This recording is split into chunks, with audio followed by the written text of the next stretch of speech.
back, everyone. As I promised, I've returned with another upload for you guys tonight. A few more encounters. Tonight we'll be going to Pennsylvania, and to no one's surprise, probably, I've received another email coming from land between the lakes. Who would have thought?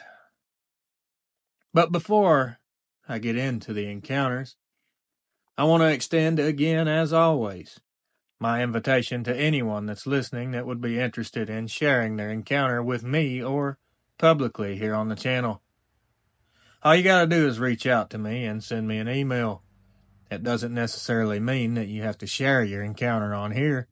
We can just talk and have a conversation, and maybe I can help you in some way and understand more about what happened to you. It's hard to talk about these things with most people, as most people haven't had an encounter, so they don't really understand how you feel or what you're going through. And that's where I come in, my friend, because I know all too well how you feel and what you've been through. So just know the offer stands. I have extended my hand. Now it's up to you to reach out and take it. Now everyone strap in and let's get into these encounters. Grab a drink. Lock your doors and windows. Hit the lights. And let's get started. Tonight's first encounter. My name is Mike, and I'm probably from a town that most of you have never heard of. I'm from Carthouse, Pennsylvania. It's a little nowhere town in Clearfield County. I have an encounter from this past winter that I'll willingly share with you, no problem.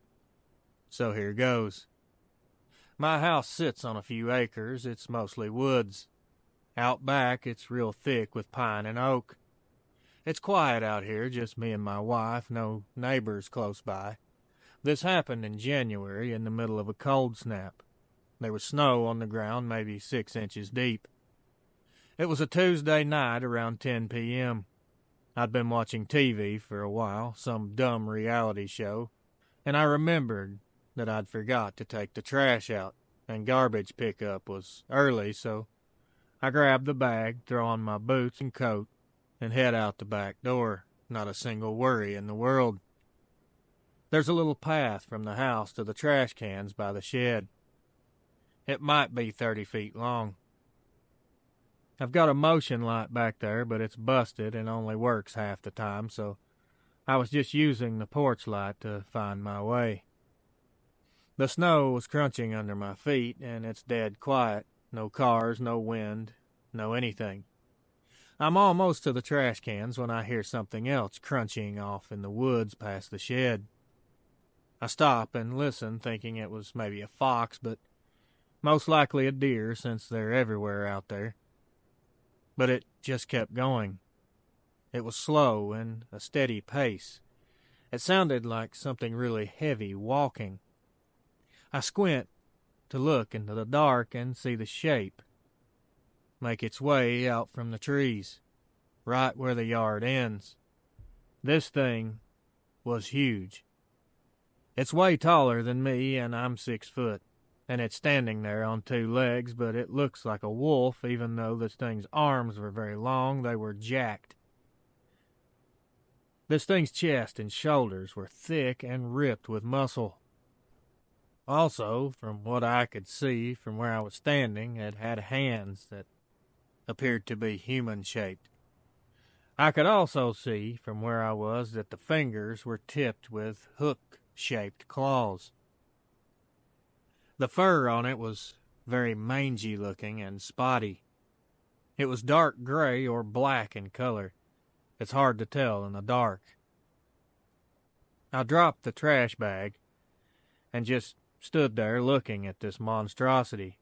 I honestly couldn't move, though, to be fair. When you see something like this so unreal and unbelievable, your brain just shuts down. It stops and begins to stare back, not moving, not making a sound. I honestly wanted to run towards the house, but it's like my legs just forgot how to move. In my mind, I started praying, "Please, God, help me." No more as I thought this. It tilted its head really slow and does something that looks like a grin, but I'm guessing was more of a snarl. The teeth inside of this thing's mouth was enough to make a gator jealous. I mean, it's absolutely ridiculous, the size of the teeth on one of these creatures, or at least this one. I see a little bit of the porch light clip its eyes, and they reflected this red color, and that was enough to snap me out of my trance. I reached down and grabbed the bag of trash and literally threw it at this Dogman, turned and hauled ass back to the house. Of course, I slipped on the snow on the top step and practically fell through the door. As soon as I locked it, I went and grabbed my shotgun from the closet and looked out the kitchen window. There was nothing there, just that bag of trash all over the yard. My wife came downstairs asking what the hell I was doing, and I tell her. She thinks I'm losing it. She thinks it was a bear or possibly a meth head wandering around because, you know, we have a lot of those out here in the wild. So silly. The next morning I go check it out. The snow was all messed up where I saw it standing, but no clear tracks. Just some deep dents like something heavy was standing there. The smell, though. Wet dog and something like soured milk. Stuck around for a long time. I've lived here for 15 years. I've hunted those woods plenty of times, and I've never seen anything like that. I still take the trash out, obviously, but I do it before dark, and I keep the gun with me. I thought you'd get a kick out of this for your channel. Take it easy and protect yourself out there. Mike. Tonight's second encounter. Hi, Real Adventures. My name is Tina, and you can use my name. I've been subscribed to your channel since practically day one. I think you had around 200 subs when I found you. Wow, thank you. It's been a ride. I've been listening to Dogman encounters on multiple channels for a few years.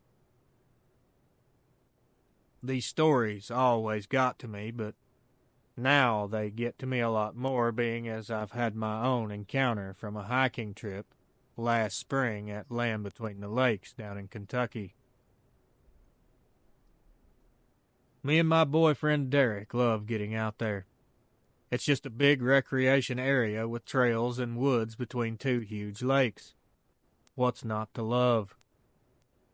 We're not pros or anything, we just like walking and camping whenever we get a chance. This was early April and the weather was really decent, so we decided to hit the north-south trail. It's a long one. It's about 30 miles, but we were just doing a day hike, maybe 5 or 6 miles in and back.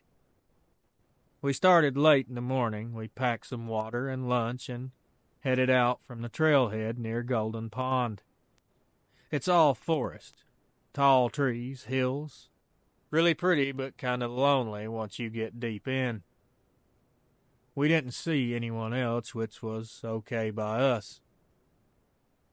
Around 4 or 5 p.m., we're pretty far in, sitting on a log eating granola bars, when Derek says he hears something moving around off the trail. I didn't hear anything, just birds and wind, but then it comes again. Twigs snapping, leaves crunching like something big moving around. We figure, you hear all kinds of animals moving around out in places like this, so we just ignore it and continue eating. A few seconds pass, and this howl cuts through the air, and not a normal one. Wasn't like a coyote, it was like a coyote mixed with a wolf and a scream of someone being murdered. It was very loud and extremely close.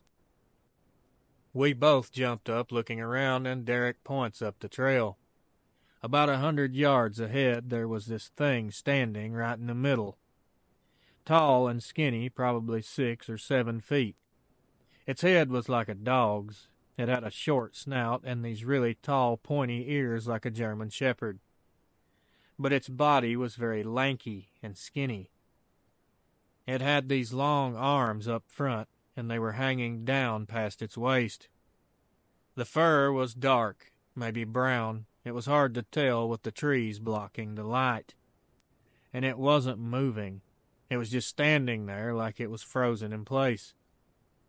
This thing never moved for probably 10 to 15 seconds, and it kind of bends at the knees and cocks its head and lets out a growl that we could hear from 100 yards away. Hell, you could even feel it. What living animal has the lung capacity and power to do that? This thing dropped down to all fours and didn't run, didn't walk, but jumped off the trail into the woods, into the trees, and I could watch as the treetops were shaking as this thing was using them for its own personal set of monkey bars. It was moving so fast that you could barely even track it. It had to be extremely heavy because I could hear some of the branches snapping like toothpicks. And the howl came again, but a lot farther off. Neither of us said a word. We just grabbed our stuff and started back the way we came. The whole way out, I kept hearing little noises behind us like something was following, but staying out of sight. Derek kept saying it had to be a bear, that had to be a bear, over and over, trying to lie to himself. You can lie to yourself sometimes, but bears can't do that. It took us 2 hours to get back to the car, and by then it was dark. We didn't see it again, but I kept feeling watched. The car ride home, Derek wouldn't stop talking about it. He was trying his best to laugh it off, but I could tell he wasn't doing any good. He was completely freaked out. We haven't been back to LBL since. We stick to the state parks closer to home now. I told my mom about it, and she thinks we're both absolutely nuts. But I know what I saw. I hope my encounter is something you can use on your channel. If nothing else, maybe some listeners can get some entertainment out of our terror and trauma. Hell, you know what they say. Sometimes you have to laugh to keep from crying. Thanks, Reels. Tina. Tonight's third and final encounter. Dear Real Adventures, my name is Caleb J., and I'm a 32-year-old feller from Pineville, Kentucky, right smack dab near where the Tennessee line runs. I've been listening to your podcast for a spell now. I've heard so many people, not just on your shows, but others as well, telling all their encounters with the Dogman, so I reckon it's high time that I told mine. What happened to me back on November 10th of 2019 turned my whole world topsy-turvy, and I ain't been right since. I'm still trying to cipher it out, and I hope writing it down here might ease my mind some, or at least let other folks know they ain't the only ones. This here is the God's honest truth. I'd swear it on my mama's Bible. I was raised up in Pineville, a little old town tucked in the hills of Bell County, right by the Cumberland Gap National Historic Park. It's a quiet place for the most part. A lot of folks come for the scenery and the history, but us locals just live our days hunting and fishing and minding our own. I'm an outdoors kind of man. My daddy took me camping and hunting in these woods since I was knee-high. That's the reason I was out there that night.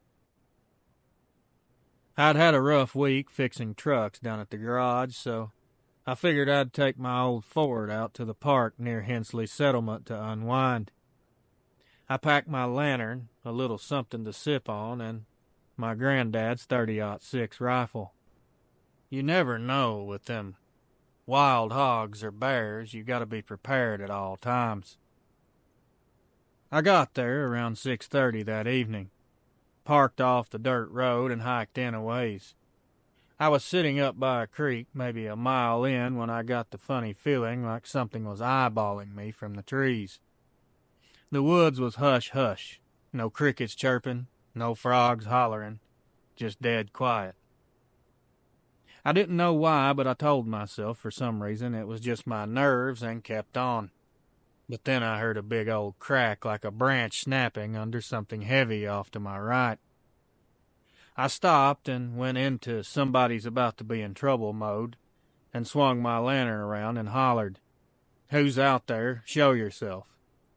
Nobody answered, just the wind.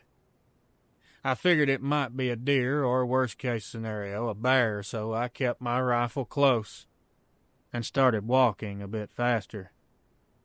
About 15 minutes later, I come to a clearing near an old fence line, and that's when I laid eyes on this thing for the first time. It was standing around 40 feet off, half hidden by a big pine. First off, I thought it was some fool in a Halloween get-up, but then it started moving, and Lord have mercy, it wasn't no man. No man can move like that. It was tall, 8 foot if it was an inch. It had this long, scraggly, dark brown fur that looked like it had been wallowing in the creek. Its arms were dangling low with hands that looked like giant raccoon paws. But the head, sweet Jesus, that head, it was like a Doberman pinscher, but bigger than any dog I ever seen. It had a real long snout. Its eyes was yellow, glowing something fierce when my light hit them. And these things just bored right into me like it was about to have me for dinner. My whole body locked up tighter than a tick on a hound. My head was screaming at me to run, but my legs just wouldn't budge an inch. That is, until it started growling at me, and it was so powerful that I could feel my bones rattle. It took a step in my direction, real slow like, and I jerked my rifle up, popped off 2 shots over its head, and lit out back down the trail like a scalded cat. I didn't look back. I didn't much have to, because I could hear it crashing through the brush behind me, tearing up the ground. It wouldn't run in full tilt, though. It was just keeping pace, maybe 20 yards back, like it was playing with me. And this was a game of tag that I did not want to play. I managed somehow to make it back to my truck in no time flat. My hands were shaking so bad I dropped my keys in the dirt before I could even get the door open.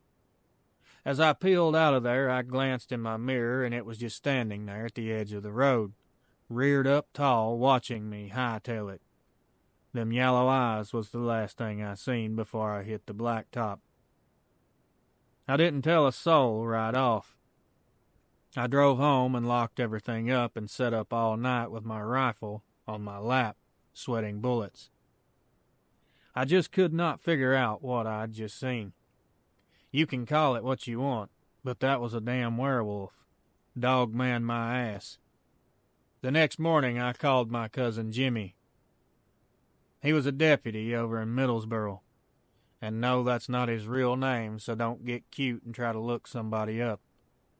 I spilled the whole mess to him. He chuckled at first and of course said I'd probably just seen a bear and got spooked. But when I wouldn't let it go, he rode out there with me to take a look. We found my shell casings, some tore-up bushes, and these big old tracks, 5-toed, clawed prints bigger than any bear could make. Jimmy quit laughing then. He snapped some pictures and he asked around on the down low, as he put it. But he told me to hush up about it, that folks would think that I was touched in the head, or even worse. People would come out here hunting this thing, and that's trouble we didn't want nor need. He was right as rain. I'm afraid most folks just don't buy it. My mom thinks I'm wore out from working all the time and just seeing things. My buddy Ray reckons it was a big old wolf, but I know what I seen, and it wasn't a wolf nor a bear. It was something else, y'all. I ain't set foot in the woods since, and I don't reckon I will. I dream about it near every night. The eyes, the growl, the way it come after me. A few times I've woke up screaming, checking the windows. I've been talking to the preacher some, but I don't tell him all of it. He'd think I'd lost my religion. I poked around online after, and turns out these parts got stories about critters like this all over Tennessee. People talk about the wild man or some such, and there's been sightings around the Gap for years. I don't know if it's the same one or a whole group of them, but it's real. I'm telling you right now. I feel like it's still out there for sure. Maybe it's got my scent. Maybe it's riled up that I shot at it. I just pray I don't ever find out. You can put this on your channel if you would. I need folks to know this ain't no tall tale. If anybody else around Kentucky or Tennessee has seen this thing, I'd sure like to know about it.